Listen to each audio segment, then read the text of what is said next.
पलट गई है बाजी और एमएसजी की हो गई है जीत। हजूर पिताजी का उपहास उड़ाने वालों की हुई हार। जी हाँ साथ संगत जी, सभी साथ संगत के लिए बहुत ही बड़ी गुड न्यूज आ गई है, जिस गुड न्यूज का सभी साथ संगत बेसब्री से इंतजार कर रही थी। आखिरकार वह सच हो चुकी है और सभी साथ संगत को बता दे कि आज की जो सूचना है बहुत ही कंठस्थ और बहुत ही जबरदस्त सूचना होने वाली है। सभी साथ संगत से हाथ जोड़कर विनती करना चाहते हैं, कृपया करके इस वीडियो को लास्ट तक देखना है और इस वीडियो को लाइक करके इस चैनल को सब्सक्राइब नहीं किया है तो इस चैनल को सब्सक्राइब कर लेना है, क्योंकि हजूर पिताजी की हर एक वीडियो, हर एक खबर हम टाइम टू टाइम सभी साथ संगत के पास पहुंचाते रहते हैं। वीडियो को, इस चैनल को सब्सक्राइब कर बेल आइकन को ऑन कर लेते हैं तो आपके पास अगला नोटिफिकेशन ऑटोमेटिक पहुंच जाता है। सभी साथ संगत को बता देगी आज की जो खबर है हजूर पिताजी की एमएसजी की जीत किस प्रकार से हुई है, या हजूर पिताजी की अगर जीत तो हमेशा रहती ही है। हजूर पिताजी जो भी कार्य करते हैं उसमें हजूर पिताजी की जीत ही होती है। अभी तक कोई भी ऐसा कार्य नहीं गया जिसमें हजूर पिताजी की हार हुई हो, क्योंकि भगवान श्री राम का भी जो बाण था वह अमोघ था। जब भगवान श्री राम का जो बाण धनुष पर चढ़ जाता था तो वह अपने निशाने को साध कर ही आता था। जी हाँ साथ संगत जी, हजूर पिताजी का भी जो टारगेट रहता है हजूर पिताजी उसे कर दिखाते हैं और सभी साथ संगत को भी यही सूझबूझ देते हैं कि किस प्रकार से आपने जो जीवन में अच्छे कार्य के लिए कदम उठाया है उसको किस प्रकार से अंजाम तक पहुंचाना है। उसी प्रकार से भगवान श्री रामचंद्र जी का बाण भी अपने अंजाम को भेज देता था। और हजूर पिताजी की किस प्रकार से जीत हो चुकी है, या कौन सी जीत जो दुनियावी जीत है वो किस प्रकार से होने वाली है, सभी साथ संगत को इस वीडियो को में जानकारी लेने के लिए इस वीडियो के लास्ट तक बने रहना होगा। सभी साथ संगत से हाथ जोड़कर विनती करना चाहते हैं कि इस वीडियो को लाइक कर दे और इस चैनल को सब्सक्राइब नहीं किया तो इस चैनल को सब्सक्राइब करके बेल आइकन को प्रेस करके जो नए साल का भंडारा आने वाला है हजूर पिताजी को आप कमेंट बॉक्स में भंडारे की बधाई भी दे सकते हैं। सभी साथ संगत को बता दे कि किस प्रकार से सच्चाई की जीत होती है और जो हजूर पिताजी के खिलाफ अपनी साजिशें रचते हैं उन्हें क्यों नहीं रचनी चाहिए, क्योंकि वक्त पलटते हुए देर नहीं होती। कभी भी किसी का उपहास नहीं उड़ाना चाहिए, क्योंकि जीवन की बाजी पलटने में देर नहीं लगती और वही बात अब होने वाली है बहुत ही जल्द, हकीकत में सच्चाई में होने वाली है। क्योंकि साथ संगत जी, जब एक पत्थर को धरती पर से उठाकर तराश कर एक मूर्ति, बहुत बड़ी मूर्ति बनाया जा सकता है तो उसे इंसान को फिर उसकी क्या औकात की इंसान को अपने अच्छे वक्त पर घमंड करना चाहिए, क्योंकि इंसान का घमंड एक ना एक दिन टूट जरूर जाता है। जब भगवान श्री रामचंद्र जी ने रावण के जो चारों वेदों का ज्ञाता था उसका घमंड तोड़ दिया था, तो फिर एक आम इंसान को अपने ऊपर ज्यादा घमंड क्यों नहीं करना चाहिए। साथ संगत जी, जिन्होंने हजूर पिताजी के ऊपर खिलाफ साजिश रची और हजूर पिताजी को गलत आरोपों में फंसाकर जो है जेल भेजा है, उन्हें भी एक दिन इस बात का पछतावा होगा जिस प्रकार से एक गुलाब के फूल को हुआ था। जी हाँ साथ संगत जी, एक ऐसी घटना हम सभी साथ संगत को बताने जा रहे हैं जिसे सुनकर सभी साथ संगत को एक बहुत बड़ी सीख मिलने वाली है। ये ऐसी सीख है जिसे सुनकर आप सोचेंगे कि हाँ, हजूर पिताजी के साथ हमने अभी तक साथ निभाया है, हजूर पिताजी ने हमारा साथ निभाया है और हम कितने सही है और किस प्रकार से हमें दोनों जहां में हजूर पिताजी के जो वचन है वह सच होने वाले हैं कि जो सतगुरु से लीव लगाकर रखता है और वचनों पर पक्का रहता है उसका दोनों जहान में बेड़ा पार हो जाता है। उसी प्रकार से आपको बता दें कि एक व्यक्ति कहीं पर चला जा रहा था कि उसके पैर की ठोकर एक पत्थर पर लग गई और वह पत्थर क्या है, थोड़ा बड़ा पत्थर था, जिस वजह से उस व्यक्ति को बहुत ही ज्यादा उस पत्थर के ठोकर लगने से पैर में दर्द हुआ। तो उसने क्या किया, उस पत्थर को उठाकर फेंक दिया और वह पत्थर जो है एक गुलाब के पास जाकर गिर गया। तो गुलाब ने क्या कहा, बहुत ही उसका उपहास उड़ाया और उसने उसका मजाक उड़ाते हुए कहा कि यह भी कोई जिंदगी है। जिस प्रकार से आपने देखा होगा कि कुछ लोग हजूर पिताजी का उपहास उड़ाते हैं, आपने देखा होगा कि आपके आसपास लोग जब आप कहीं पर जाते हैं तो हजूर पिताजी की चर्चा होती रहती है और वे कि कहीं ना कहीं हजूर पिताजी के अच्छे कार्यों को तो देखते नहीं, लेकिन हजूर पिताजी अब जेल में बंद है तो इस प्रकार से ऐसी चर्चा करते हैं कि बाबा राम रहीम जेल में बंद है। तो हजूर पिताजी ने किस प्रकार से हमें ये वचन किया कि आपने जो है ऐसे लोगों से बचकर रहना है जो डिमोटिवेट करते हैं, और अपने सद्गुरु के लिए आपको जो है वचनों पर पक्के रहना है, अपने सद्गुरु के ऊपर विश्वास बनाए रखना है। उसी प्रकार से उस फूल ने भी जो है उस पत्थर का मजाक उड़ाया और उसने कहा कि ये भी कुछ जिंदगी है। तो क्या हुआ कि भाई अगले दिन जो है कोई जो मूर्तिकार था वह पत्थर की तलाश में इधर उधर घूम रहा था और उसे बहुत बड़ी मूर्ति बनानी थी अपने दुकान के लिए। जो मूर्तिकार था वह पत्थरों की मूर्ति बना बनाकर बेचा करता था।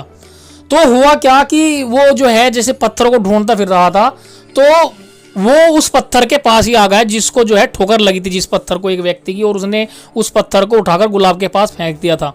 तो उसने क्या किया, उसने देखा कि भाई उस पत्थर को अलट पलट कर देखा तो वह एक अच्छी किस्म का पत्थर था जिनसे एक अच्छी मूर्ति बनाई जा सकती है, और पत्थरों में भी एक राशि गुण होते हैं। तो उसी प्रकार से उसमें सब कुछ वो नजर आ गया, क्योंकि मूर्तिकार को पहचान होती है कि भाई पत्थर को किस प्रकार के और कैसे पत्थर को लेना चाहिए। तो उसने देखा कि यह पत्थर एक अच्छी किस्म का है, तो उसने उसको तराशा और एक बहुत अच्छी मूर्ति बना दी। तो साथ संगत जी, आपने देखा होगा कि जो लोग हजूर पिताजी का मजाक उड़ाते हैं और हमारा मजाक उड़ाते हैं, तो उनके लिए भी यह सबक है, उनको भी इस वीडियो को शेयर कर देना है, इस वीडियो को लाइक करके इस कहानी को पूरा सुनना है, क्योंकि इस कहानी में इतना ज्यादा ट्विस्ट है जो हजूर पिताजी से बिल्कुल सेम टू सेम मेल खाता है, जो हजूर पिताजी के साथ हमारा मजाक उड़ाते हैं और हजूर पिताजी का मजाक उड़ाते हैं। तो साथ संगत जी, फिर क्या हुआ कि उस पत्थर को जो है उसने एक अच्छी मूर्ति बना दी।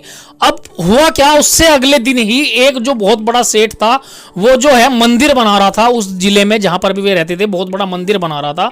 तो उसने क्या किया कि भाई वो मूर्ति की तलाश में था, और जैसी वो मूर्ति चाहता था ऐसी मूर्ति उसे कहीं पर नहीं मिली। तो लास्ट में वो उस दुकानदार के पास आया, उस मूर्तिकार के पास आया।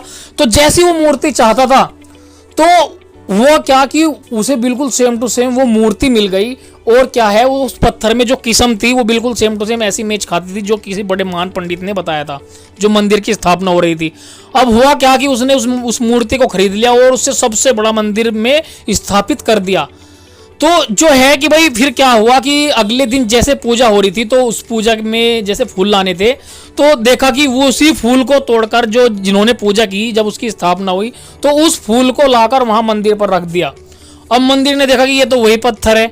हालांकि उस पत्थर ने उसका मजाक नहीं उड़ाया, उस फूल को कुछ शर्मिंदगी महसूस हुई। उसी प्रकार से हमें भी यही सीख मिलती है इस बात से कि जो कोई हमें कोस रहा है, हमें जैसे भी कोई कुछ बोल रहा है, हजूर पिताजी यही वचन करते हैं कि आपने है जो कोई आपका उपहास उड़ा रहा है उन्हें उड़ाने दो, वक्त आने पर उन्हें इस बात का जवाब मिलेगा। जिस प्रकार से जो है उस फूल को शर्मिंदा होना पड़ा था। हजूर पिताजी ये सत्संग में वचन भी करते हैं कि जो हजूर पिताजी के वचनों के अनुसार चलता है तो उन्हें इस जहान में भी और उस जहान में भी, दोनों जहां में कोई कमी नहीं रहती। और जो भी किसी का उपहास उड़ाते हैं किसी भी प्रकार से, तो उनको एक ना एक दिन शर्मिंदा जरूर होना पड़ता है, क्योंकि बाजी पलटने में देर नहीं लगती। तो हजूर पिताजी हमेशा से ये बात सिखाते हैं। अगर आपको भी इससे कुछ सीखने को मिला हो तो आप सभी सासंगत को वीडियो को लाइक कर देना है, और इस चैनल को सब्सक्राइब नहीं किया तो इस चैनल को सब्सक्राइब कर लेना है। वीडियो को लाइक कर देते हैं तो हमें भी ये कोशिश रहती है कि आप सभी सासंगत के पास अच्छी अच्छी मोटिवेशनल कहानियों के साथ साथ हजूर पिताजी के वचनों के साथ साथ आपको कोशिश करते हैं कि हजूर पिताजी पर आपका विश्वास बना रहे, और आप जो है दोनों जहां में हजूर पिताजी की खुशियों के हकदार हो और आपके जीवन में अंदर बाहर से कोई कमी न हो। तो सभी सासंगत को हजूर पिताजी के वचन भी हम डेली सुनाते हैं, तो इन वचनों को भी आपको सुन के जाना है। हजूर पिताजी के इंपॉर्टेंट वचन हम सभी सासंगत को सुनाने जा रहे हैं। इन वचनों को सुनने से पहले एक बार फिर से कहना चाहते हैं कि इस वीडियो को लाइक कर दे, और इस चैनल को सब्सक्राइब नहीं किया तो इस चैनल को सब्सक्राइब करके कमेंट बॉक्स में हजूर पिताजी के लिए आप कुछ मांग सकते हैं। हजूर पिताजी को नए साल की बधाई दे सकते हैं, और जो भी कुछ हासिल करना चाहते हैं उन प्रकार से कुछ दुआ कर सकते हैं। सभी सासंगत से एक बार फिर से कहना चाहते हैं, हजूर पिताजी के इंपॉर्टेंट वचन आपको लास्ट तक सुनकर जरूर जाने हैं। ये इतने इंपॉर्टेंट वचन है जिन्हें अगर आप सुन लेते हैं और अपने जीवन में उतारते हैं तो आपको तरक्की हासिल जरूर होती है, जिस भी फील्ड में आप हासिल करना चाहते हैं। चलिए इस वीडियो को लाइक कर दे। अब स्टार्ट करते हैं हजूर पिताजी के इंपॉर्टेंट वचन। का प्रेम अनमोल दात है, जिन जीवों को लग जाता है, जो जीव इसे हासिल कर लेते हैं, वो दोनों जहां की खुशियों के हकदार बन जाते हैं। मालिक का प्यार लगातार सुमरन सेवा करने से बरकरार रहता है, वरना मन और काल क्या पता कब हावी हो जाएं और इंसान को गुमराह कर दें, इसका कोई भरोसा नहीं। आपने नाम आज लिया है या पुराना लिया है इससे कोई मतलब नहीं, अमल कितना करते हो इसका जरूरी है। वचन सुनते हो, मानते हो, अमल करते हो तो बेड़ा पार है, और अमल नहीं करते भाई सत्संग का फल तो मिलना ही है। वो नहीं कि फल नहीं मिलेगा, लेकिन आगे दरगाह में आत्मा के खाते में जमा होता है। यहां अगर खुशियां चाहते हो मृत्युलोक में, क्योंकि ये काल का देश है, यहां वचनों पे अमल करने से ही खुशियां संभव है। इसलिए वचनों पे अमल करना सीखो। ये नहीं मैं ये करता हूं, मैं वो हूं, मैं फला हूं, ऐसा करने से अहंकार के अलावा कुछ नहीं आता। मैं सब जानता हूं, मुझे सब पता है, तो ये नहीं। किसी को पता अपना ही होता है, दूसरों का नहीं। वो सब डींग हाँक रहे होते हैं, किसी से चुगली सुनी होती है, चर्चा सुनी होती है, कोई ज्योतिषी नहीं होता। वैसे हवा में छोड़ते रहते, कईयों के पैर निकल जाते हैं, आइडिया लगा लेते हैं। उम्र के साथ साथ आदमी अंदाजे लगाने शुरू कर देता है कि आज इसका ऐसे है तो ये ऐसा होगा, आज ऐसा है तो ऐसा होगा।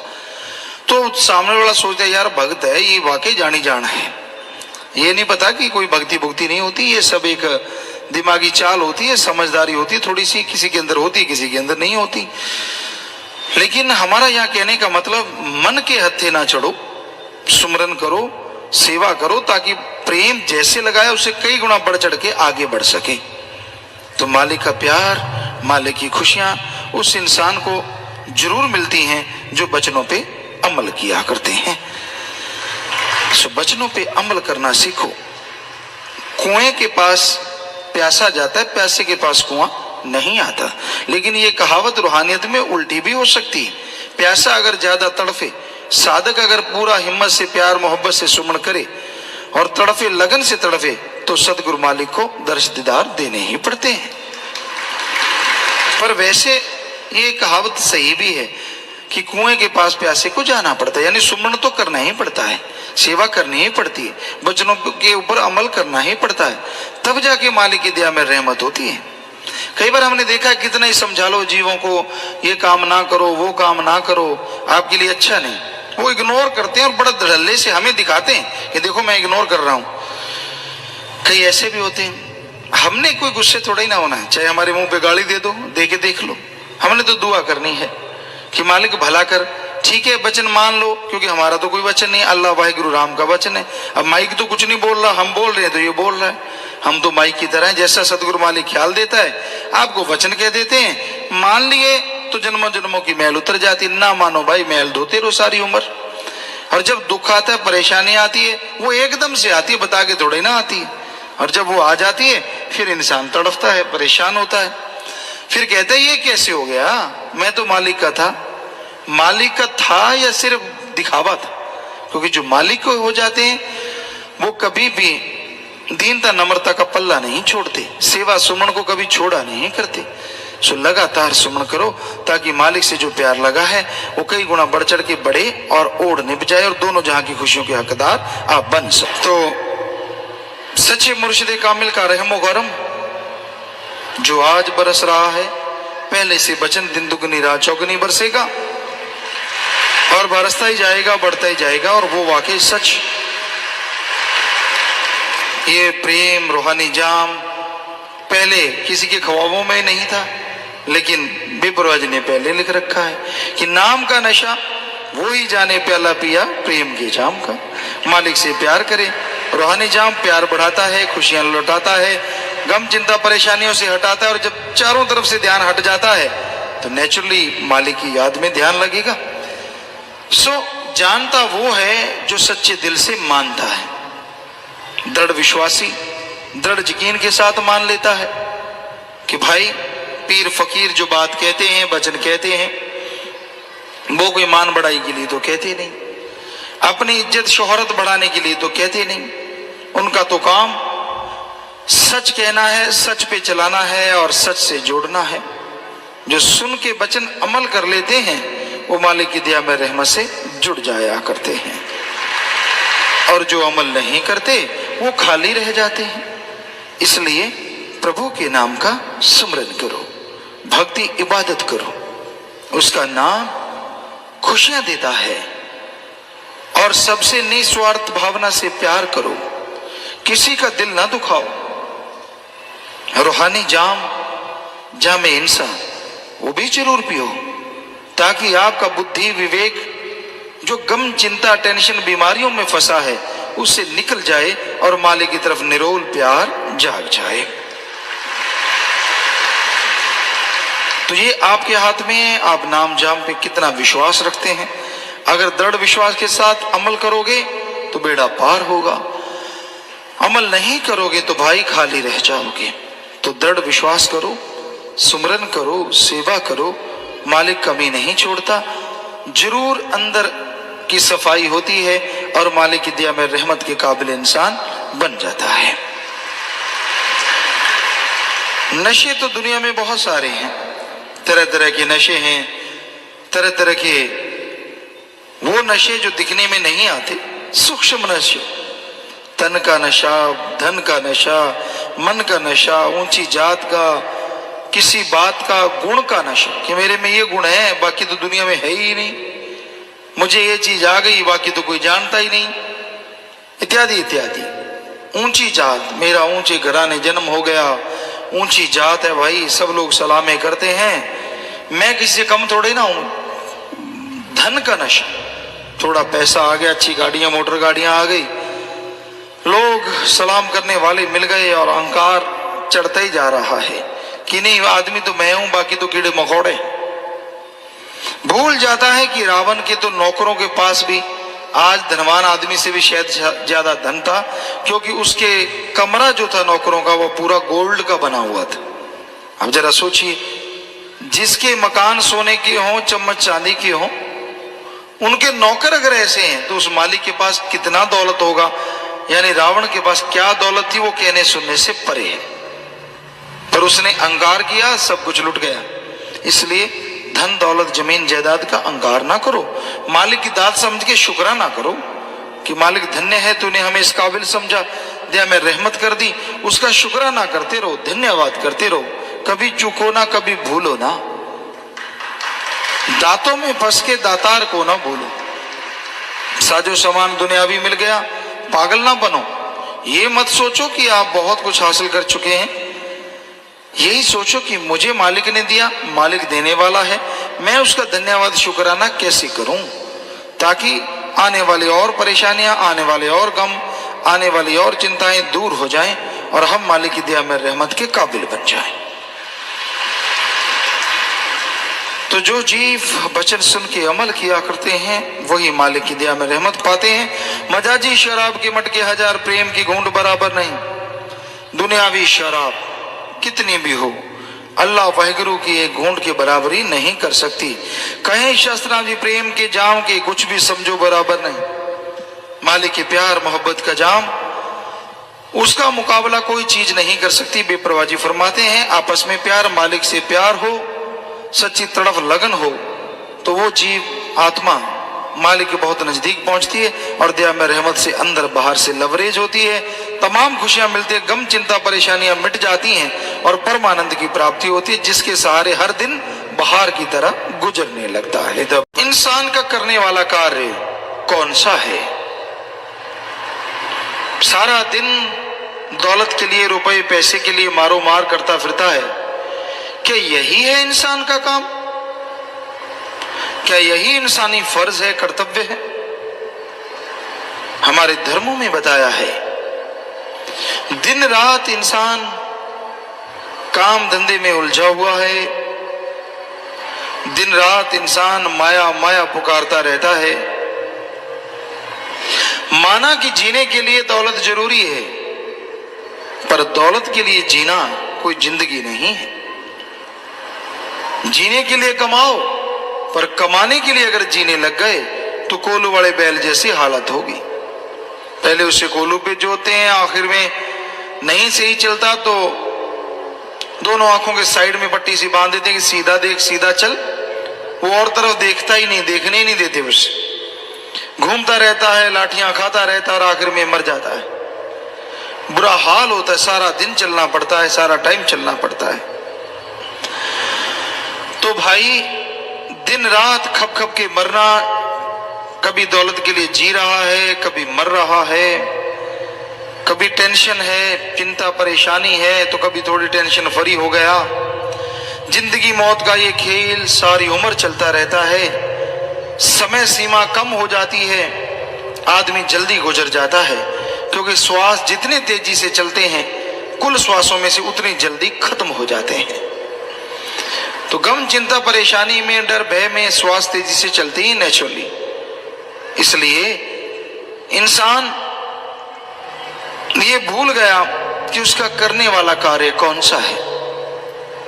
संत सत्संग लगाते हैं, जीवों को समझाते हैं कि आओ सुनो, सत्संग सुनो और सुन के अमल करो। तेरा करने वाला कार्य प्रभु का नाम है, अल्लाह मालिक की भक्ति इबादत है। जितना दिलो दिमाग से मालिक का नाम जपेगा, जितना तड़फ से, व्याकुलता से मालिक को बुलाएगा, वो जरूर चला आएगा, वो जरूर रहमो करम बरसाएगा। पर इंसान और चीजों के लिए व्याकुल हो जाता है। काम, वासना, क्रोध, लोभ, मोह, अहंकार, मन, माया, इनके लिए तो इंसान को व्याकुल होते देखा है। पर अल्लाह वाहिगुरु गॉड खुदा रब के लिए कोई होता है जो व्याकुल होता है, और जो होता है वो मालिक को पा भी जाता है।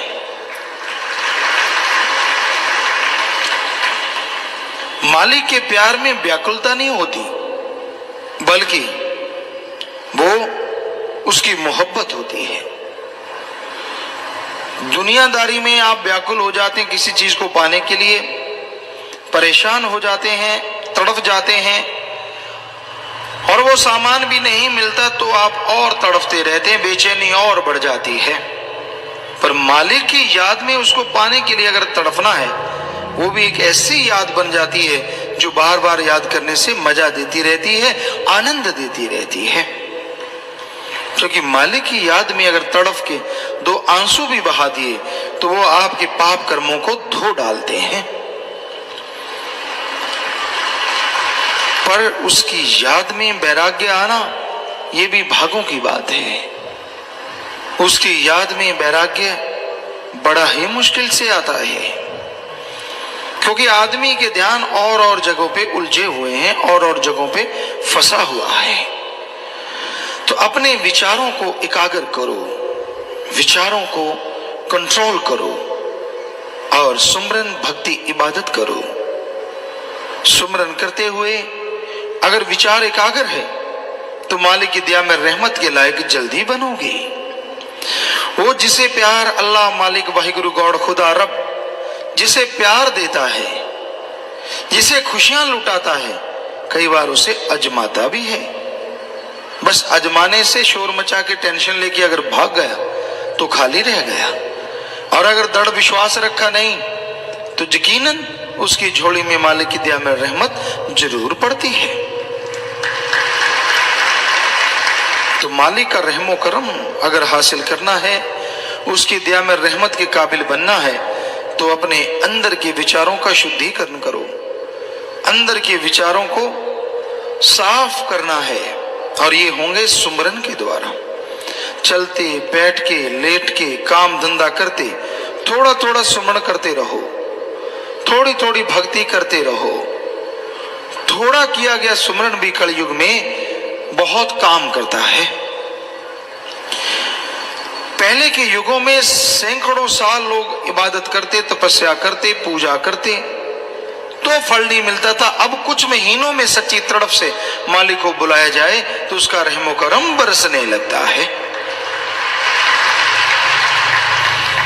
कितना आसान है मालिक का नाम लेना, कितना आसान। पर जो नहीं लेते उनको लगता है बड़ा ही मुश्किल है। क्या मुश्किल है भाई? खाना खाना, पेट भरना है तो पहले आटा गूंदो, रोटी बनाओ, को लगाने के लिए चटनी, दाल, सब्जी, कुछ ना कुछ भाजी बनानी पड़ती है, फिर कौर तोड़नी पड़ती है, उससे लगाना पड़ता है, खाना पड़ता है, निगलना पड़ता है, आंतड़ियां हजम करती हैं, तब जाके कहीं ताकत मिलती है। राम नाम तो बड़ा ही आसान है।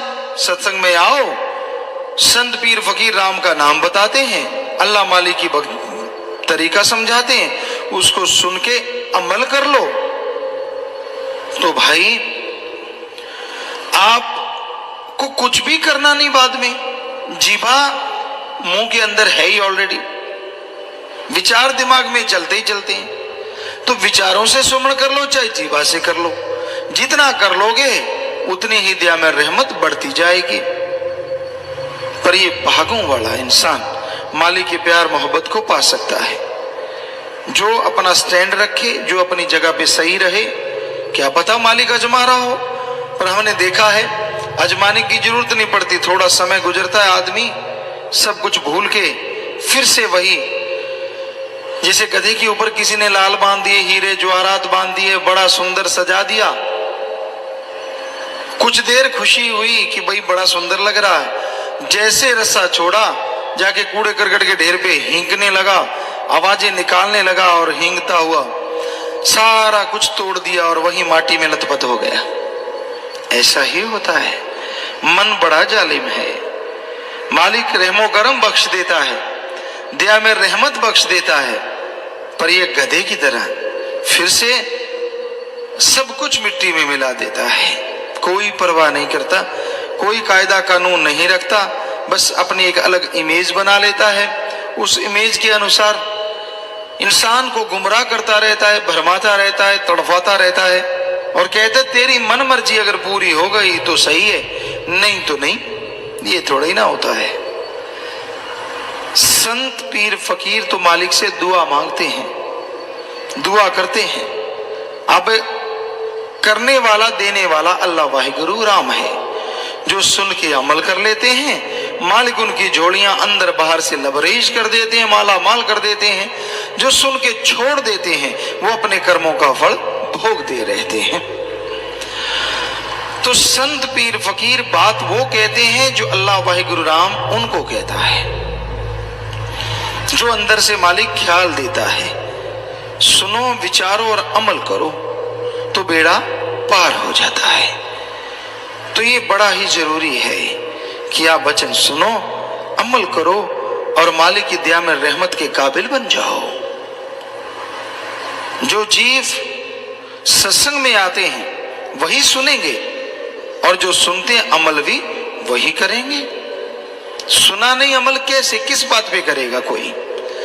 तो सत्संग पूरे ध्यान से सुनो, अपनी खुदी अहंकार को छोड़ के, अपनी और बातों को छोड़ के सत्संग की तरफ ध्यान दो। दूसरी तरफ ध्यान दे दे के आपने कितना जोर लगा लिया, कुछ हासिल हुआ? सत्संग में भी लोग बुराइयों से कई बार बाज नहीं आते। मन कई बार इंसान का उसे उठा के ले जाता है, इधर उधर नींद ला देता है, कभी कुछ क्योंकि बड़ी जालिम ताकत है। माना कि अमल नहीं होने देते सत्संग में ताकत होती है, लेकिन भटकाता तो ये कभी कभी है। कभी आंखों से गलत दिखाने लग जाता है, उसी में उलझा देता है। पर ये अलग बात है, संतों के वचन जब हथौड़े की तरह पड़ते हैं तो रोंगटे खड़े हो जाते कि हैं, अच्छा मेरे कोई कह रहे हैं, मैंने अभी देखा। तो मन का तो काम है भरमाना, मन का काम है भटकाना।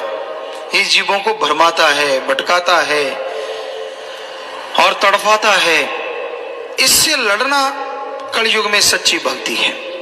अपने अंदर के बुरे विचारों से लड़ो, यानी बुरे विचारों को अपने पे हावी ना होने दो, अच्छे विचारों के साथ आगे बढ़ो, तो मालिक की दया में रहमत के काबिल एक दिन जरूर बनोगे। तो अमल जरूरी है।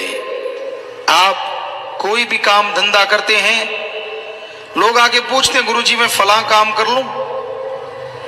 हम हमेशा कहते हैं भाई, जिस काम का अच्छी तरह से तजुर्बा है या तजुर्बा ले लो, फिर वो काम लगातार करो, मेहनत करो, तो मालिक की दया में रहमत के लायक आप बनोगे ही बनोगे और काम धंधे में भी सफलता जरूर होगी। तजुर्बा लेके मेहनत से करो, साथ में सुमरन करो। कर्म आपने करने हैं, सुमरन करोगे, फल देने वाला भी आप पे रीझ जाएगा, खुश हो जाएगा। तो कर्म जोगी और ज्ञान जोगी बने रहो, कर्म भी करते रहो और सुमरन भक्ति इबादत भी करते रहो, ताकि कर्म करते हुए कोई परेशानी ना आए। सुमरन के द्वारा जो भी कर्म करो अच्छे करो और उसमें आपको तरक्की मिले, ताकत मिले, आगे बढ़ने का रास्ता मिले। जो जीव सुन के अमल करते हैं वो भाग्यशाली ना होते हुए भी भाग्यशाली बन जाया करते हैं। सत्संग में भाग्य बनते हैं। कोई नसीबों वाला, कोई भागों वाला जीव होता है जो सुन के अमल करता है और वो अपने भाग्य बदल सकता है। कहते हैं जैसा लिखा होता वैसा भोगना पड़ता है, सही है, लेकिन भगवान ने मनुष्य के लिए यह भी लिखा है कि ये खुद मुख्तियार है, मर्जी का मालिक है। अच्छे नेक कर्म करे तो ये अपनी तकदीरें खुद बदल सकता है। और हाथ पे हाथ धर के बैठा रहे, जो होगा मालिक का लिखा हो जाएगा, तो वो बात नहीं बनती जो बननी चाहिए। क्योंकि कर्म जोगी होना भी तो जरूरी है। मालिक ने ही ये गुण दिए हैं, मालिक ने ही ये शिक्षा दी है। तो इंसान को बेपरवाह ने यहां समझाया है, तेरा काम, कि भाई तेरा जो करने वाला काम है, गॉड्स प्रेयर कर, अल्लाह की इबादत कर, वाहिगुरु का नाम जप, राम नाम जपो, क्योंकि उसके द्वारा ही आप परमपिता परमात्मा के साक्षात दर्शन कर सकते हैं, उसके रूबरू हो सकते हैं। जब तक आप मालिक के दर्शन नहीं करते तब तक आपको सिर्फ कोरी बातें या झूठी बातें ही नजर आती हैं। लेकिन जैसे ही आप अमल करते हैं, प्रैक्टिकली मेथड ऑफ मेडिटेशन करते हैं, तो आप मालिक के रहमो करम के हकदार भी बनते हैं और उसके दर्श दीदार के काबिल भी बनते हैं। किसी मंजिल तक जाने के लिए इंसान को कोई गाड़ी चाहिए होती है, उस गाड़ी पे चढ़ता है, सवार होता है, आगे बढ़ता चला जाता है और वो गाड़ी मंजिल पे लेके जाती है, अगर आप सही गाड़ी पे बैठे हैं तो संत जीवों को समझाते हैं, मंजिल तक जाने का रास्ता बताते हैं। जो सुन के अमल कर लेते हैं वो मंजिल पे पहुंच जाते हैं, और जो सुन के अमल नहीं करते वो खाली रह जाते हैं। सो सुनना जरूरी है, पर सुन के अमल भी करना है, क्योंकि बिन अमलों के आलमा इल्म निकम्मे सारे। अमल कोई अमल कमा ले तू जे जश लेन है मालिक द्वारे। वचन कहे जाएं आपको भले के लिए, और उन वचनों पे अगर आप अमल नहीं करते तो आप खाली रह जाते हैं, और अमल कर लेते हो तो सब कुछ हासिल कर लेते हो। दूसरों को देख के जलना नहीं चाहिए। आदमी को सबक मालिक सिखा देता है। आपको किसी से क्या लेना, कौन क्या करता है, आपको खुद को रहमो करम मिलता है, शुक्र मनाओ, वरना इससे भी तरस जाओगे। क्योंकि कर्म अपने अपने हर जीव के साथ होते हैं और बना लिए जाते हैं भक्ति इबादत के द्वारा। सो वचनों पे अमल करो। एक कहावत है, 900 चूहे खा के बिल्ली हज को चली। कई बार आदमी बुराइयां करता रहता है, बुरे काम करता रहता है, अपनी बुराइयां नजर नहीं आती, अल्लाह वाहिगुरु राम में कमियां निकालता रहता है। इतने पाप गुनाह किए, शुक्र मना कि मालिक ने रहमत की है, सतगुरु ने रहमत की है, और वो दया में रहमत करेगा ही करेगा। कोई सुनेगा, अमल करेगा तो मालिक के रहमो करम का हकदार बन जाएगा। जो अमल नहीं करेगा तो वो तो खाली रहता ही रहता है। वचनों को सुनो ध्यान पूर्वक। सत्संग में आए हो, समय लगाया है, मौसम का भी सामना कर रहे हो, कम से कम ध्यान तो दो। संत क्या समझाना चाहते हैं, ध्यान तो दो, संत क्या देना चाहते हैं। और सुन लिया, अब अमल करना सीखो। पर यह देखा है, जो आदमी पढ़ के कड़ जाता है, एक कहावत है, पढ़ के कड़ गया, क्योंकि दूध सारा दिन उबलते उबलते लाल हो जाता है, कड़ जाता है, तो कहते हैं ये बिल्कुल कड़ गया, पक गया। ऐसे ही सत्संग सुनता रहता है, अमल करता नहीं, वो भी पढ़ के कड़ जाते हैं। संत आए, फकीर आए, उनके सामने भक्त बनना, आगे पीछे मन मता, जो दिल किया वो करते रहना, बुरे कर्म करते रहना, बुरी सोच, बुरी बातें, बुरे ख्याल, अंदर ही अंदर बुराई, रिश्ते, पता नहीं क्या क्या आदमी अनाप शनाप अंदर चलाता रहता है, मजे लेता रहता है उसमें, और ये भूल जाता है ये मजे नहीं, ये मन भरमा रहा है, मन भटका रहा है, और बदले में सारी भक्ति जा रही है। फिर जब घर में खुशियां नहीं आती, कोई परेशानी खड़ी होती, फिर रोता है, ये क्यों हुआ, ऐसा कैसे हो गया। तो भाई सुना करो, समझा करो और अमल किया करो, ताकि मालिक की दया में रहमत के काबिल बन सको और उसकी खुशियों के हकदार बन सको। कि जिस काम के लिए आया है उसे भुलाना नहीं। इंसान का असली मकसद, असली उद्देश्य आत्मा को आवागमन से आजाद करवाना है। जन्म मरण के चक्कर में सदियों से आत्मा फंसी हुई है, शरीर धारण करती है, उसमें कष्ट उठाती है, जन्म का कष्ट, मरने का कष्ट और पूरे जीवन का कष्ट। फिर से नया जन्म, फिर से वही सब कुछ दोहराया जाता है। यूं 84 लाख शरीरों में घूमते घूमते बिल्कुल आखिर में मनुष्य शरीर मिलता है। इसमें उस परम पिता परमात्मा की, अल्लाह वाहिगुरु गौड़ खुदा रब की भक्ति इबादत की जाए तो आवागमन से आजादी मिले, जन्म मरण से आजादी मिले और आत्मा वाले की गोद में बैठ के निज धाम जाए, या हर समय परम पिता परमात्मा के दर्शन हो और अंदर बाहर से आत्मा माला माल हो जाए। जब तक आत्मा इस शरीर में है तो भी परमानंद की प्राप्ति हो, और शरीर छोड़ के जाए तो भी मालिक की दया में रहमत से उसी में समा जाए, उसी की हो जाए, हमेशा दर्शन पाए और ऐसा परमानंद पाए।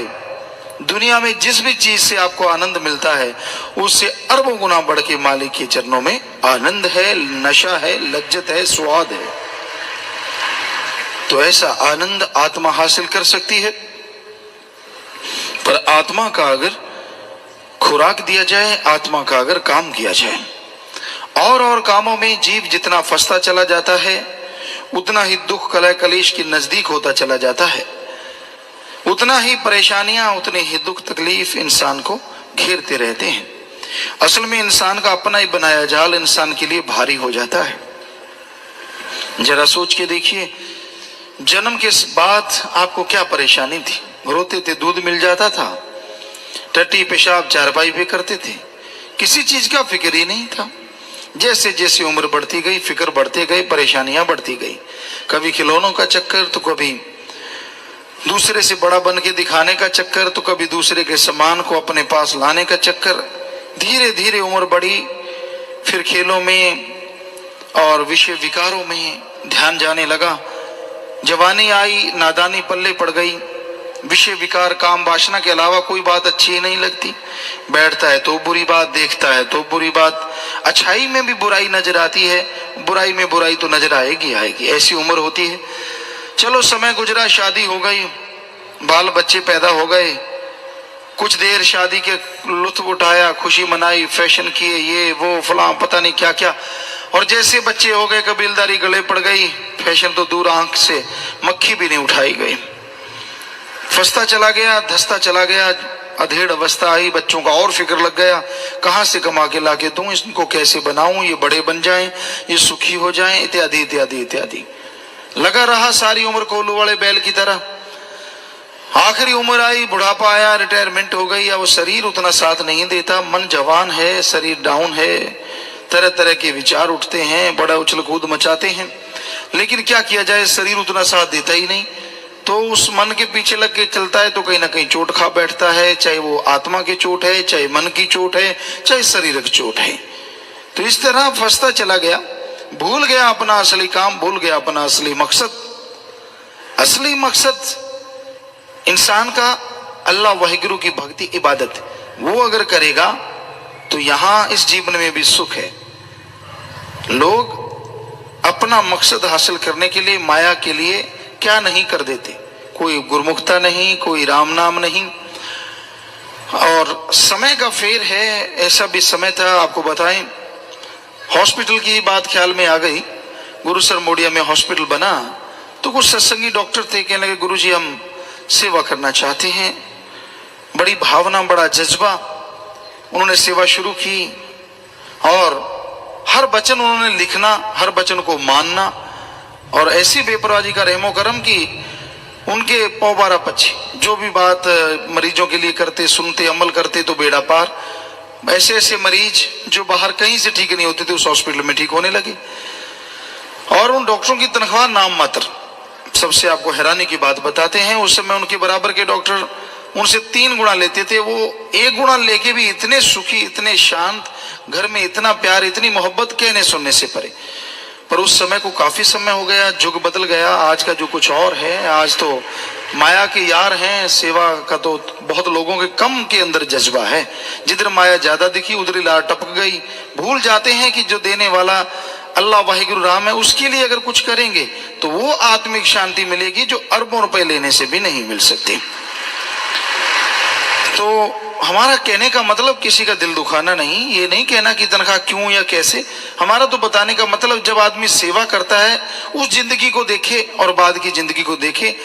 पैसे से नहीं, मजा आता है, परमानंद आता है परमार्थ से, दूसरों की सेवा से। उन्होंने सेवा की, जो नजारे मिले उन्होंने वर्णन किया और वर्णन से परे के नजारे मिले और मिलेंगे। जो भी कोई सेवा करता है नजारे मिलते हैं, आनंद मिलता है, पर मन जालिम बैठा है ना अंदर, ये तरह तरह के विचार खड़े कर देता, ऐसे नहीं वैसे नहीं, फलां करेंगे, ये है वो है। सो मन की ना मानो, ये लारे लगा के नरक ले जाए, बुरा होगा हाल।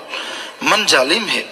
सो काम अपना है, परमार्थ करो, सबका भला करो, सुमरन करो ताकि आपकी आत्मा का भी भला हो, सुमरन करो ताकि परमार्थ में भी आपको ताकत मिले।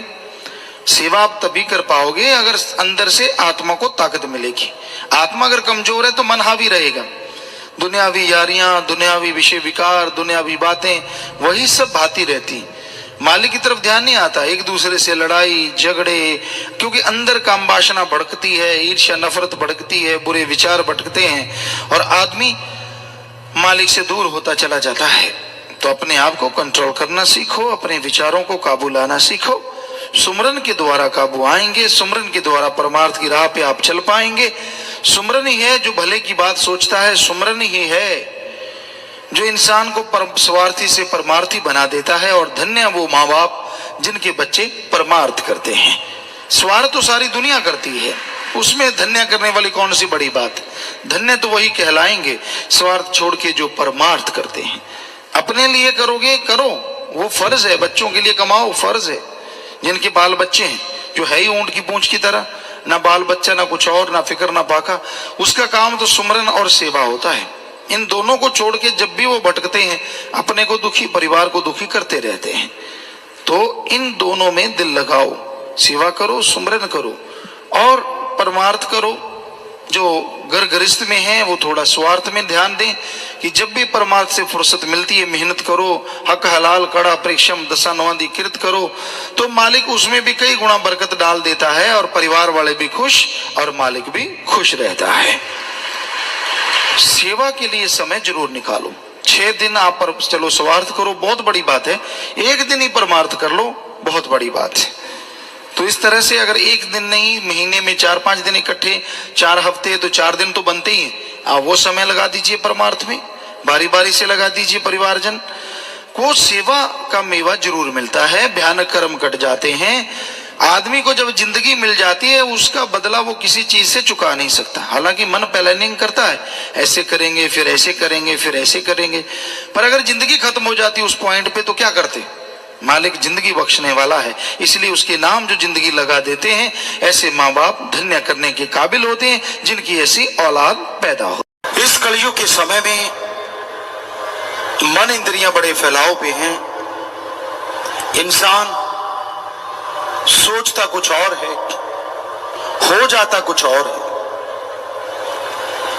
और कई बार अंदर कुछ और होता है, बाहर कुछ और होता है। ये आम सी बात हो गई है। यह दोगलापन, यह दोगली नीति कलयुग की नीति है और इसमें सब लोग इसी को फॉलो किए जा रहे हैं। मन का काम सब्ज बाग दिखाना है, मन का काम मालिक से दूर ले जाना है, मन का काम भटकाना है। और मन है क्या, कहां रहता है। आदमी के दिमाग को जो नेगेटिव गलत विचार देते हैं, दूसरे शब्दों में जो नेगेटिविटी या बुरे ख्यालात आते हैं, उसे ही मन की सोच कहा जाता है। और जो पॉजिटिव अच्छे विचार आते हैं उसे आत्मा की सोच या आत्मा के विचार कहे जाते हैं।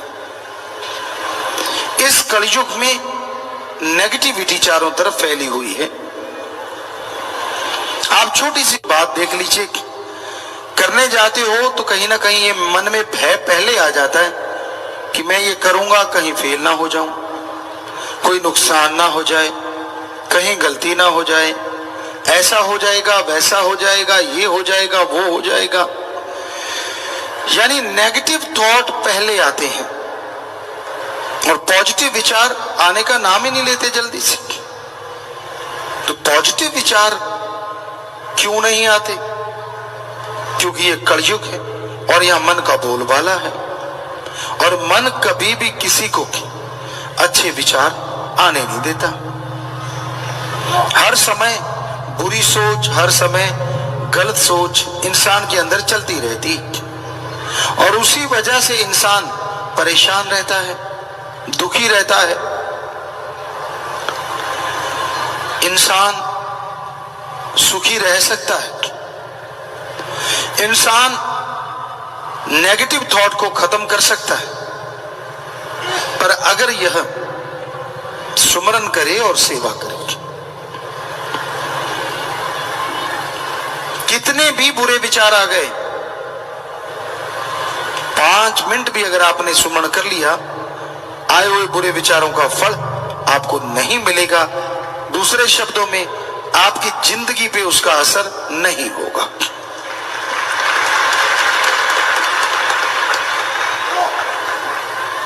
पर ख्याल रखो, नेगेटिव विचार आ गए, अगर उसको फॉलो करने लग गए, आप उनके अनुसार चलने लग गए, तो जिंदगी पे इसका असर लाजमी होता है। आप सोचते होंगे दुनिया में कितने लोग हैं जो इसकी परवाह करते हैं। पूरे वर्ल्ड में लोग परवाह ही नहीं करते। वो तो रोज दिनचर्या उनकी प्लानिंग होती है, वो उसके अनुसार चलते रहते हैं। कईयों की कोई प्लानिंग नहीं होती, जो दिखा, जो जैसा मिला वैसा ही कर डालते हैं। तरह तरह की बातें चलती रहती है, तरह तरह की बातें आती रहती हैं। तो ये क्या है? वो लोग खुश हैं, वो भी तो सुखी है, ये आपका भ्रम है। सबसे ज्यादा सुसाइड का, सबसे ज्यादा नेगेटिविटी का शिकार वही लोग होते हैं जो ऐसा करते रहते हैं, जिनके अंदर ऐसे विचार चलते रहते हैं। दिखने में तो कहते हैं धरती बड़ी सुंदर लग रही होती है, पर पता नहीं जब कब भूकंप आ जाए। तो उसी तरह बाहर से जो दिखता है कई बार अंदर वो होता नहीं, और अंदर जो होता है बाहर आता नहीं। इस दुनिया में लोग इतने शातिर पढ़ लिख के या किसी भी तरीके से मानो कि वो अपने अंदर की बात बाहर आने नहीं देते, और जिनके अंदर की बाहर आ जाती है वो छुपा नहीं पाते। राज बड़े मास्टरमाइंड हैं, बड़े तेज लोग हैं, वो दिखाते कुछ और हैं, होते कुछ और हैं। बहुत कम लोग होते हैं जो जैसे होते हैं वैसे दिखते हैं। मतलब जो उनके दिलो दिमाग में बात होती है वही वो कहते हैं, ऐसे बहुत कम लोग होते हैं। वरना लोगों को आज बनावटीपन की बीमारी लगी हुई है। दिखावा कुछ अलग होता है, बोलचाल कुछ अलग होती है, और अंदर की सोच कुछ अलग होती है। इंसान के अंदर जो चलता है वही इंसान को खुशी और टेंशन देता है। कोई एक बात आपके अंदर कंटिन्यू लगातार नेगेटिव चलती रहती है तो आपके दिमाग पे टेंशन बढ़ती है। उदाहरण के तौर पे कोई बहुत ही बोरिंग बात आपको सुनाता है, बहुत ही जिसमें आपकी रुचि नहीं, वो वाली बात आपको लगातार सुनाता है, तो आप क्या कहते हो? सादे से शब्द यार पका दिया। वैसे माइंड भी आपका पक जाता है। जब एक नेगेटिव बात को लेके आप बार बार रगड़ते रहते हो, हाय हाय ऐसा हाय हाय, तो माइंड कहता है यार पका दिया। और उसका पकाना मतलब टेंशन को लाना है। यही है सच्चाई। चाहे आप साइंस पढ़ लीजिए, चाहे रूहानियत पढ़ लीजिए, हकीकत तो यही है कि कोई भी एक बात को लेके आप बारंबार बारंबार रगड़ा रगड़ी करते रहते हैं, वो नेगेटिव विचार को छोड़ते ही नहीं, तो टेंशन हो जाती है। पर अपने आप थोड़ी ना छूटती है ऐसी बातें। उसके लिए चाहिए आत्मबल, उसके लिए चाहिए विल पावर। अगर आत्मबल आएगा, अगर विल पावर आएगा, तभी आप इन बातों को छोड़ सकते हैं, तभी टेंशन फ्री हो सकते हैं। वरना मन का तो काम है छोटी छोटी बात बताना, अंदर पैदा करना और टेंशन लेके आना। अब राम नाम में कोई आया है, छींक आ गई तो मन कहता है छींक आई तो आई क्यों? मैं तो यार भक्ति में आया था, मुझे जुकाम क्यों लग गया, मेरा सिर क्यों दर्द हुआ? क्या कोई गारंटी लिखी होती है कि आप राम नाम में आएंगे तो ये नहीं होगा? दुनिया में रहते हो तब तो नहीं उलाहना देते। ये सब आपकी वजह से भी तो हो सकता है। आपने खान पान में कुछ ऐसा ले लिया हो, शरीर को इस तरह का बना रखा हो, जो गर्मी सर्दी जैसे चेंज होता है तो नेचुरली वैसा हो जाता है। हाँ, राम नाम के निरंतर जाप से यह गारंटेड है कि आने वाले पहाड़ जैसी बीमारियां कंकर में बदल जाया करती हैं। हमने 6 करोड़ लोगों को गुरुमंत्र बताया और करोड़ों लोग उसमें बताते हैं कि उनके साथ ऐसा अनुभव होता है। बहुतों ने तो ये दिखाया, कागज लेके आए कि चौथे स्टेज का कैंसर था, राम नाम से जुड़ गए, दिन रात राम का नाम जपा और दोबारा जाके चेकअप करवाया तो वो कैंसर नाम की कोई चीज ही नहीं थी। डॉक्टर हैरान थे कि ये तू है या कोई और, लेकिन वो जानते थे कि इतनी बार चेकअप करवाया आदमी तो वही है, रिपोर्ट भी उनकी बनाई हुई थी। ये कैसे पॉसिबल है? क्या ऐसा हो सकता है? हो सकता तो हो ना, अगर देखा ना हो। जब लोग सामने आके रिपोर्ट लेके खड़े हो जाते तो उसमें दो राय या किंतु परंतु करने का तो कोई मतलब ही नहीं है। साइंस को प्रूफ चाहिए और वो प्रूफ सामने है कि सब रिपोर्टों में पॉजिटिव था, 4th स्टेज का कैंसर, 3rd स्टेज का कैंसर। लेकिन किया क्या उन्होंने? दवाई तो चल रही थी, पहले भी चल रही थी, कोई फर्क नहीं था, लेकिन राम का नाम जपा महीना 15 दिन और जाके चेकअप करवाया तो उस जड़ से खत्म हो गया। ये कैसे पॉसिबल है? साइंस के लिए नहीं, लेकिन भगवान के लिए चुटकी में पॉसिबल है। वो 2 बूंद से अगर आदमी को बना सकता है तो उसी के शरीर में से किसी रोग को लगाना हटाना उसके लिए तो ऐसे है जैसे मक्खन से बाल निकालना। मक्खन से बाल निकाल दो, वो वैसे का वैसा दिखता ही नहीं, पिघला हुआ मक्खन हो। तो ये शक्तियों का नजारा हमने यहां पे करोड़ों लोगों के साथ होते देखा है। आपको यकीन नहीं आता तो यहां जितने लोग बैठे हैं, पता नहीं कितनों के साथ ऐसा हुआ है, वो हाथ खड़ा करके जरूर बताएं सच्चे दिल से। आप देख सकते हैं कोई भी नया सज्जन, हमने कुछ नहीं कहा, हमने ये कहा कि अपना अनुभव, हमने इनको पढ़ाया नहीं पहले, क्योंकि हम कौन सा पैसे लेते हैं। तो हाथ नीचे कर लीजिए, आप कहीं भी दे सकते हैं, लाखों बैठे हैं, हजारों बैठे हैं, तो सबके सब हजारों के हजार ये कह रहे हैं कि हाँ ऐसा हमारे साथ हुआ। बाई चांस नहीं होता, ये भुलेखा नहीं होता। किसी की जिंदगी बच जाए उसके लिए भुलेखा कैसे? यहां ऐसे ऐसे डॉक्टर साहबान आते हैं जिनके खुद के साथ ऐसा ऐसा अनुभव हुआ है। अब वो तो साइंस को मानने वाले हैं, पढ़े लिखे डॉक्टर हैं, बहुत सारे डॉक्टरों के साथ ऐसा हुआ, वो क्यों झूठ बोलेंगे भाई? हम अपनी बढ़ाई नहीं करते, ये सारी बढ़ाई उस ओंकार ओम हरि अल्लाह वाहिगुरु राम की है, जिसका नाम आप लोग जगते हैं, जाप करते हैं और हाथों हाथ रिजल्ट आता चला जाता है। फकीर संत तो एज ए टीचर होता है, और टीचर खड़ा होकर क्यों पढ़ाता है?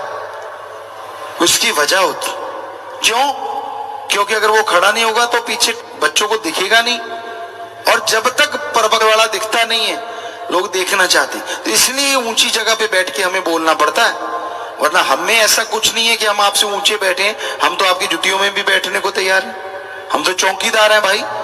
लेकिन आवाज ऊंची जगह लगा के देखेंगे तो लोग खड़े नहीं होंगे। अगर हम नीचे बैठ के आप खड़े होके देखे कौन है, कहां से बोल रहा है, कैसा है, ये आदमी की फितरत है, आदमी की मनोदशा है।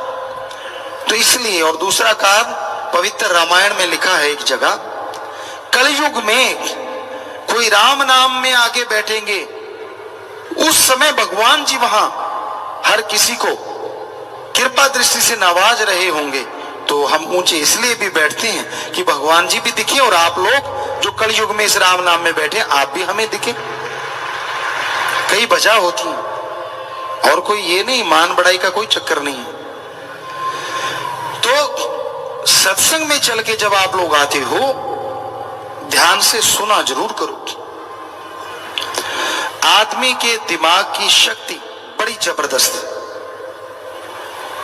सुपर कंप्यूटर तक बन गए, 5 से 15% हम मान के चलते हैं लोगों ने दिमाग का इस्तेमाल किया, सुपर कंप्यूटर बन गए, मिसाइल बन गई, दुनिया के खात्मे का सामान बन गया।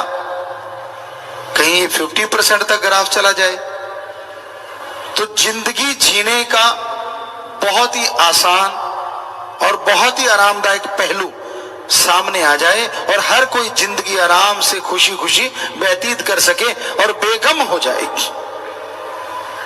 पर यह संभव तभी है ना जब वो ग्राफ 50% तक जाए तो, और जाए भी पॉजिटिव वे से, यानी अच्छाई की तरफ सोचे।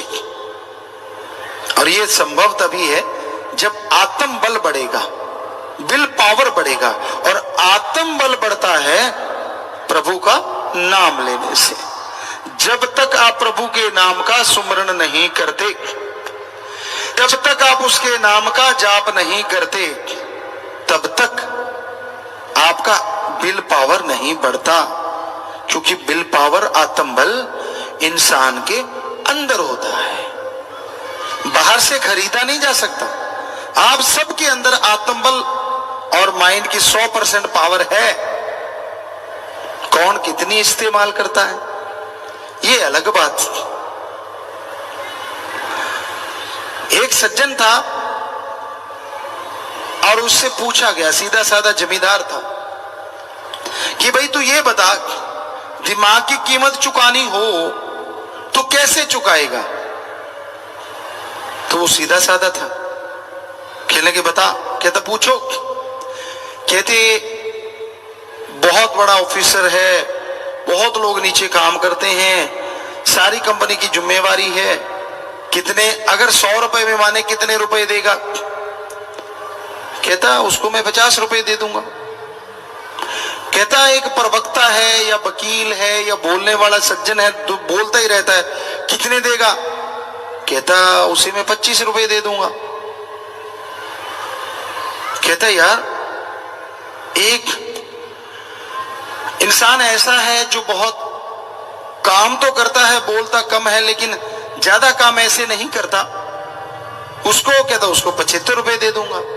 और कहता एक ऐसा है जो काम करता ही नहीं, बोलता ही नहीं, अपना बस मजे से सोता खाया पिया, कहता उसको 100 रुपए दे दूंगा। वो हैरान हो गया, कहता यार तेरे से बोला था दिमाग का मूल्य लगा, तूने एक के 25 लगाए। अब वो सारा दिन बोलता है, इतना मतलब काम करता है। कहने लगा यार मेरी थ्योरी अलग है। क्या? कहता जो सारा दिन बोलता है, सारा दिन दिमाग लगा लगा के, चाहे वो प्रवक्ता वकील सज्जन है, उसने तो सारा दिमाग खर्च कर लिया ना, मैं खरीदूंगा बचा क्या, इसलिए 25 रुपए काफी है। और कहता जो सारा दिन सोया रहता है, खाता पीता है और करता कुछ नहीं, उसका दिमाग तो जैसा लाया था वैसा ही न्यू पड़ा है, तो इसलिए मैं उसका 100 रुपया लगा रहा हूं। पर हम आपसे नहीं कहते कि आपका दिमाग 100 रुपया लगाने के काबिल रह जाए, क्या फायदा, जैसा लाए हो वैसा ना वापस ले जाना। इसे काम लो, इस दुनिया में आके बहुत ताकत है इस माइंड में, और पॉजिटिव काम लो, अच्छे काम लो। नेगेटिव तो राक्षस शैतान बना देता है, और पॉजिटिव करोगे तो इंसान से इंसान को महान बना देता है, यहां तक कि भगवान से मिला देता है। इसलिए अपने दिमाग से अच्छे काम लिया करो, कहीं ये ना हो खाया पिया और सो गए और मैं तो वापस नया ही लेके जाऊंगा।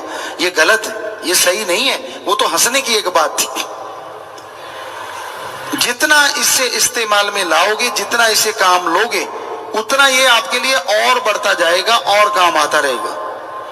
कोई भी पहेली आप पूछो, एक बार दिमाग लगाओ नहीं, फिर लगाओ, फिर लगाओ, फिर लगाओ, आखिर में समझ आ जाती है, तो समझ लो आपकी उतना ही दिमाग की पावर थोड़ी बढ़ गई। एक बार लगा के छोड़ दिया है, कौन मत्था मारे, क्या फायदा, छोड़। तो जितना है उतना ही है। और सुमरन करो, भक्ति करो, इबादत करो, तो आत्मबल बढ़ने से सोचने की शक्ति बढ़ती है, और सोचने की शक्ति बढ़ने से इस्तेमाल में आप उस शक्ति को ज्यादा लाते हैं, और मालिक की कृपा दृष्टि आप पे ज्यादा बरसती है। फिर आप कभी टेंशन में नहीं आएंगे, कोई चिंता आपको सताएगी नहीं, आप दुखी नहीं होंगे। तो इसलिए ये बहुत जरूरी है, आप समय ईश्वर की याद में जरूर लगाएं। सुबह खाली पेट फ्रेश होने के बाद चाहे 10 मिनट ही सही, दोपहर की रोटी से आधा घंटा पहले, रात की रोटी से आधा घंटा पहले, 5-5 मिनट ही सही। आप नियम तो बनाओ ना कि भक्ति में बैठूंगा, तभी भक्ति का पता चलेगा। वरना आपके सामने घी, दूध, मेवे, मिठाई, सब कुछ, ड्राई फ्रूट सब कुछ पड़ा है। ऐसा ऐसा करने से तो कुछ होने वाला नहीं। उठा के खाओगे, ताकत आ जाएगी और स्वाद भी आ जाएगा। वैसे राम का नाम है भाई, अगर जाप करोगे तो अंदर से शक्ति भी आएगी और गम, दुख, दर्द, चिंताएं भी मिटती जाएंगी। सिर्फ यूं यूं करने से ना कभी किसी को कुछ मिला है और ना कभी किसी को कुछ मिलेगा। हाँ, सत्कार करना हमारा फर्ज है, धर्मों का सत्कार करो, लेकिन धर्मों से अगर फल लेना चाहते हो, खुशी हासिल करना चाहते हो, तो उसके अनुसार चल के देखो, रिजल्ट 100% जरूर आए।